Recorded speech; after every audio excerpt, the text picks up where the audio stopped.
I think that Black creators can find better ways to honestly maximize their earning potential on YouTube without it feeling like everyone is just trying to play off of the last person's success. And I feel that many of us are growing frustrated. Not me. And I'm gonna tell y'all why, not me. But I think many of us are growing frustrated with the Black YouTuber space because we feel like everyone is just a copy of the next person.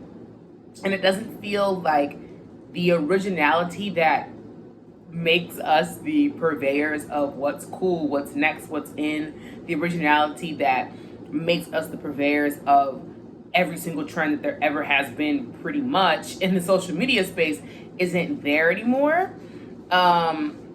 When you start to lose that feeling, people become frustrated because they think that all they are watching are like mini little clones of the next person.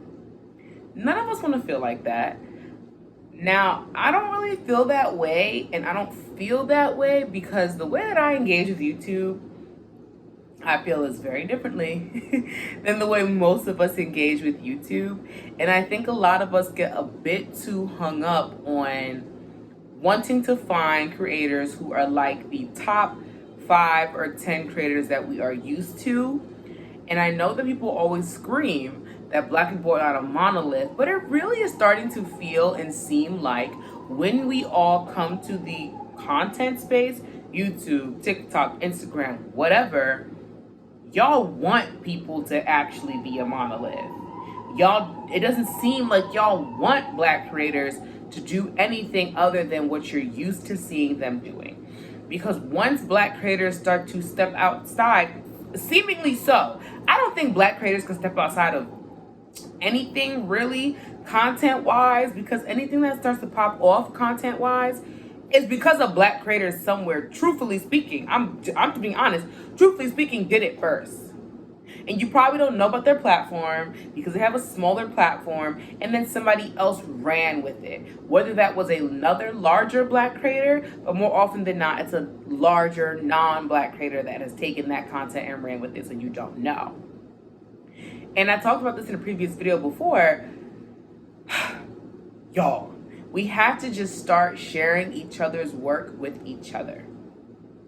Black people have never had such access. Well, let me not say never. I don't know. I wasn't here in 79 AD. But in the recent century, we'll put it this way, we have not had the ability like we do now, thanks to the internet and social media, to be in constant contact and communication with each other.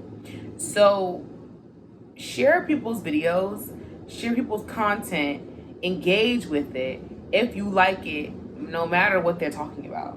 Because when y'all say there's nobody Black doing XYZ on YouTube, on Instagram, or TikTok, it really baffles me and blows my mind, because somebody Black probably created that very thing that you're watching that non-Black creator do that you like.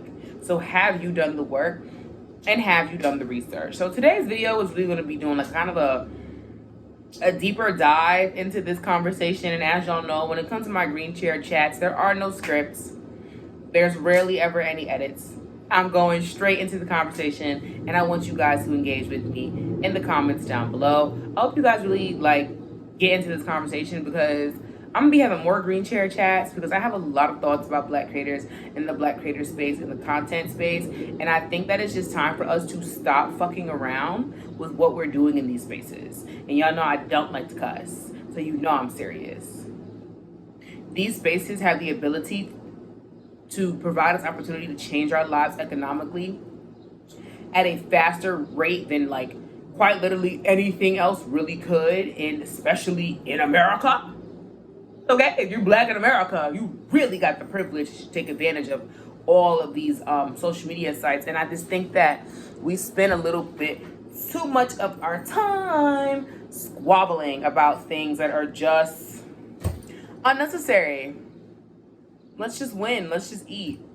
Let's just do that on these platforms instead of whatever else it is that y'all be doing. But let me get into the conversation.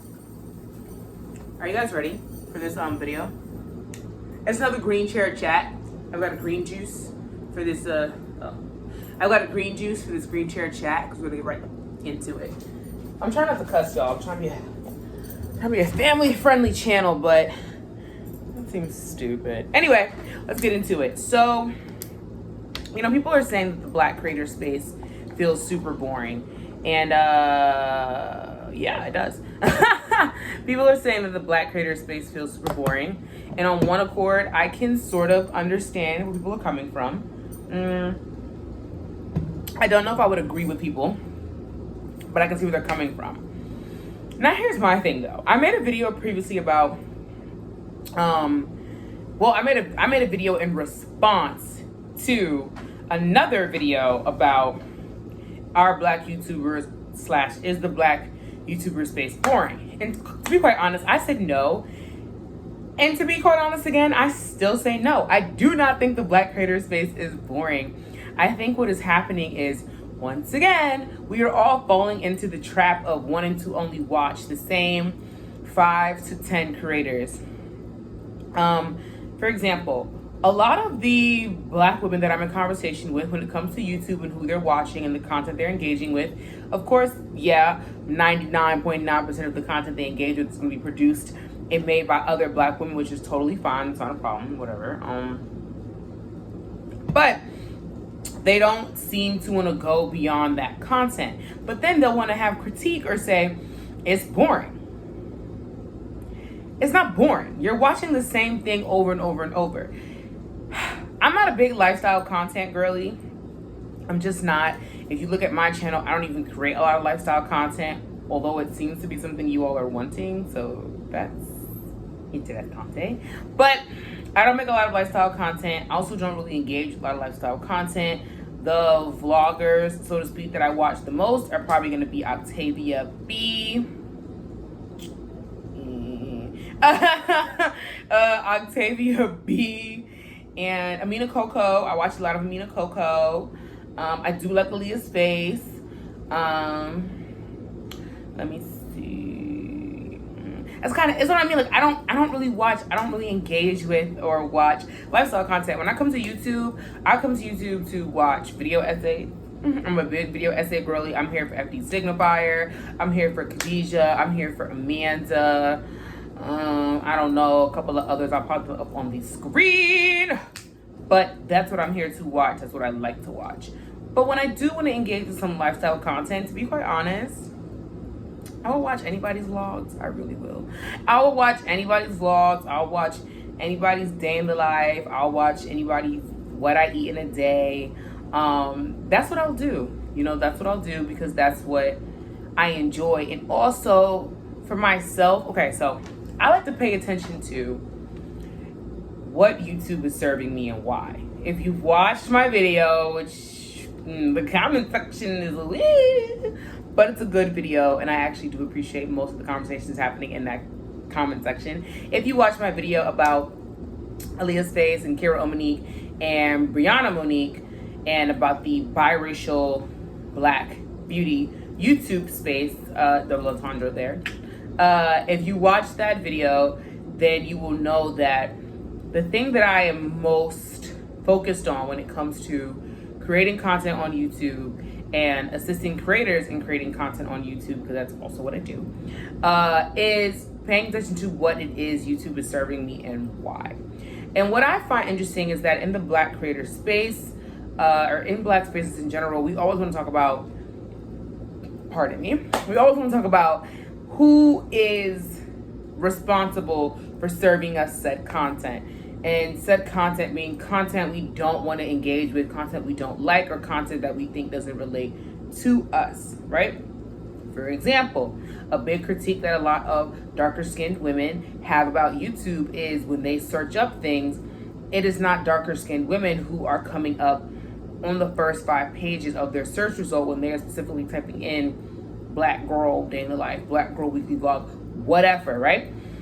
Now, you could argue it has to do with viewership and subscribers, but Khadijah and Bowie did an amazing job with debunking that with factual evidence. No, it has nothing to do with that, because there will be creators with varying skin tones. We're going to focus on the whole dark and light thing, okay? It's just for conversational sake. Ladies, understand that. So, no, because there will be a dark skin creator with far more views, far more subscribers, they still will not be showed first on the page. Now people can go and argue, oh, well, it's about watch time. It's about how long people are watching that video. Once again, this has been debunked. She's been able to see, and I myself included, have done experiments with my own videos and tags, whatever. I have had, and thank you to those creators who have let me see the back end of their YouTube channel, I have had a higher watch time, a better watch time retention, okay, more subscribers and likes on certain videos using specific tags and, you know, things I did to make sure it shows up. And I was still ranked beneath their videos, right? So if I'm using all of the public ranking information available to myself as a creator, there should be no other reason for my video. There should be really no reason for my video to be ranked below someone else's, except for the fact that I'm dark skinned. But that's not the focus of today's video. That's just an example to show you of what's happening on YouTube. So something that I do to push back against that, like honestly, is to, when I'm looking for lifestyle content, when I just want some background noise content, or if I'm just looking for something engaging to watch, I search in weekly vlog, black woman, black girl, whatever, to make sure I get at least served content by a black woman. But I will click whatever comes up, right? Whatever is eye-catching. And to be very, very honest, I will go so far to, you know, use the, what do they call them? Like the, whatever. I put in the values at the top to make sure like it was made this week or it was made this month. I'll make sure that the person has less than like 10,000 subscribers. Like, I am actively seeking out new creators to support instead of coming onto YouTube or any other platform and saying that black YouTube or black creators are boring, because that's just not true. That's a regenerative statement, and it's not helping any of us win. So why would we even say that about ourselves? Why do we as a community like to always point out our quote unquote shortcomings? What has that ever done for us successfully? So I don't really think it bodes well for black creators to get on YouTube and say that this very space of ours, the creator space of black YouTube, is boring. If you're going to demand that we need more support, then you should not promote that our space is boring. That seems really counterproductive to me. Those are my thoughts. So then it got me thinking, right? Okay, so what is happening in the black creator space though? Like, if people are feeling it's boring, if people are going to go so far to make videos and say it's boring, that means something has to be happening in this space. So I said, oh, I think I know what's happening a little bit. So ask yourself this. Ask yourself a question. Ask yourself a question. Do you feel that a lot of black creators are just trying to recreate the next person's success? For black creators, whether you're a woman or a man, non-binary, trans, so on and so forth, wherever you fit into that category, any category of identifiers as a black person, for your sect, your niche of YouTube, you can probably name, right, the top 5 or 10, if there even are that many, who are successful, albeit to your threshold of success, right? So the fact that black creators can even go so far to name how many we have, because, right, other creator groups, let's just be honest, white creator groups, they can't name them because there's so many. They'd have to break it down by category, by content, by camera used. Like, there's so many of them, maybe they don't have enough fingers to name it all. So Are we just trying to recreate the next person's success? Yes, I will say that. I will say that the reason why a lot of Black creator content, especially if you're someone who's deeply invested in lifestyle content, whether you are watching that content aspirationally, whether you were just watching that content for fun or background noise, whatever, it does tend to get repetitive because people are trying to recreate the next person's vibes or aesthetics or whatever, right? People are all trying to really be like the next person. And I think that it's so disappointing to see, because I think the thing that made Black YouTube, if you want to call it that, or Black creators, the creme de la creme of all creators, is that we were few and far between of being like the next creator. That's not really something that was intrinsic to Black creators or to the Black YouTube space. You couldn't really find another person really like the next person. People will do similar things now and then. And of course, back in the era of collabs, all right, that was a world of its own back in the 2010s or whatever. But for the most part, though, the next person wasn't like the next person. So once we started getting really big Black YouTubers, people who were hitting 1 million, 2 million, 500,000, 100,000 subscribers, each of those people, when we started to name them, were so varied in the kind of content they were producing and who they were in personality. And now, yes, it does seem that we have a lot of carbon copies coming out. So where does this learned behavior come from? Well, in the white creator space, right, there was a lot of conversation going on at the height of like the 2010s, when you had what they call, what was it? Oh, the Jenna Marbles and Emma Chamberlain effect. Basically, every little white girlie wanted to recreate the fame and success that Emma Chamberlain and Jenna Marbles had on YouTube. And some creators went so, and these are not my thoughts, I am telling you what I have learned from content from other white creators speaking on this phenomenon. Let me make that abundantly clear to y'all. Thank you. So, this phenomenon, pretty much as explained, how I understood from the content that I was viewing, was that a lot of younger white creators, mostly women, were trying to make literal carbon copy content from Emma Chamberlain and Jenna Marbles. And someone as far to even argue that Emma Chamberlain was really taking the Jenna Marbles formula, and of course tweaking it to suit and fit her own needs. For example, Jenna Marbles would only have one ad roll in her videos, and that would be the ad at the start of the video. After that, there were no more ad breaks, and Jenna Marbles typically kept her videos pretty short, like 5-7 minutes. Over time, and as she herself got older, her videos got a touch longer, and then once she started kind of dipping her toe into the vlog space, things are very different. But for the most part, Jenna Marbles kept her videos under 10 minutes and really would only ever serve you one ad.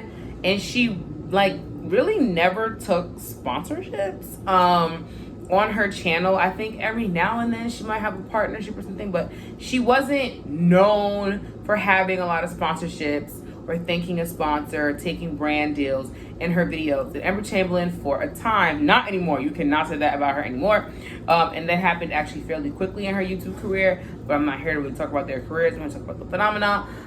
But she kind of did the same thing. You would just get the one ad at the start of the video, and then there wouldn't be any more ads served to you. And the videos would be kept pretty short, 5 to 10 minutes, like at most. And then as she aged, got older, yada, yada, yada. I just said it, right? So you had that happening. But here's the thing. A lot of those white creators who came after them that were pretty much doing carbon copies of their content were also experiencing similar success. Not the same success, but similar success. Like super similar success the other white creators were experiencing. But you know what's so interesting? What's so interesting? I would argue that Janelle Iliana, is that her name? Van Girl. Everybody was calling her Van Girl. She popped up on YouTube one day with this blue van and her almost said pet fish snake and her pet snake Alfredo, and literally took YouTube by storm all the way back in the 2020 times, right? And she was racking up the numbers. She was pulling in the 10 million views, 11 million views, 18 million views, 5 million views, like consistent, regularly. My hand is here because I'm scrolling. I mean, often. Like, she was doing it with ease. With ease. She was doing it with ease. And it was so exciting and fun to watch because she self-identified as a Black woman. So that was cool. We've never really seen a Black creator, and I would argue even more importantly, a self-identified Black creator get on this platform and experience such success so rapidly. It was like, oh God, we could do it. And I would argue that she was the most successful person in actually recreating that Emma Chamberlain and Jenna Marbles sort of formula, of course, tweaking it to making it her own in the same way that Emma did with Jenna Marbles. Genius. Really giving genius content.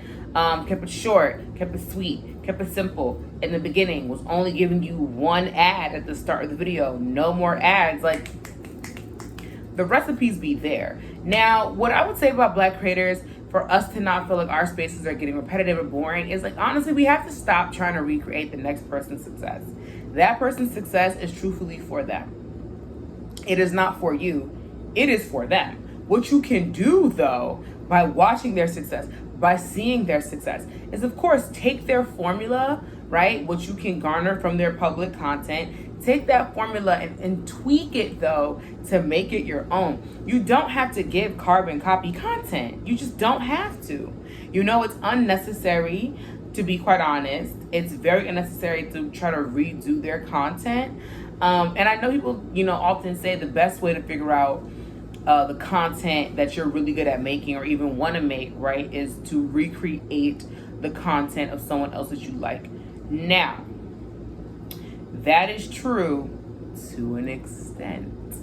I would not say go ahead and be a carbon copy of that person, but I would say, yeah, of course, if there's a style of vlog that you really enjoy and you've been vlogging but you're not enjoying your vlogging process, yes, I would say go ahead and try to edit your video in the same style of vlog that the other person's video is that you liked.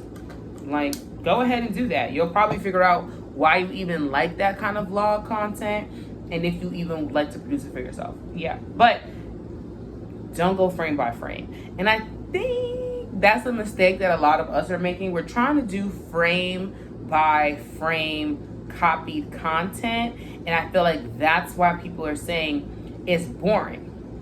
I think that's where that argument started to come from. People were giving a lot of pushback against the Black girl, Black woman in luxury content. Black women in luxury, Black girls in luxury content, because it felt like people were really doing carbon copied content. And to an extent, they were. People were like frame for frame doing the exact same thing as the next person. And it worked. It did work, but it only worked up to a certain extent. And then it seems like, boom, the success is there, then it plateaued. And then people didn't understand why it plateaued. But it plateaued, girl, because you didn't throw no sauce on it. You didn't throw none of your flavor on it. You just gave us the same thing the next girl gave us. And we have to really get out of that mindset. Why do y'all think we are in that mindset? We have to really get out of that mindset. It's not helping us build on these platforms. It's really holding us back. It's setting us back on these platforms. It is. I can't. It is.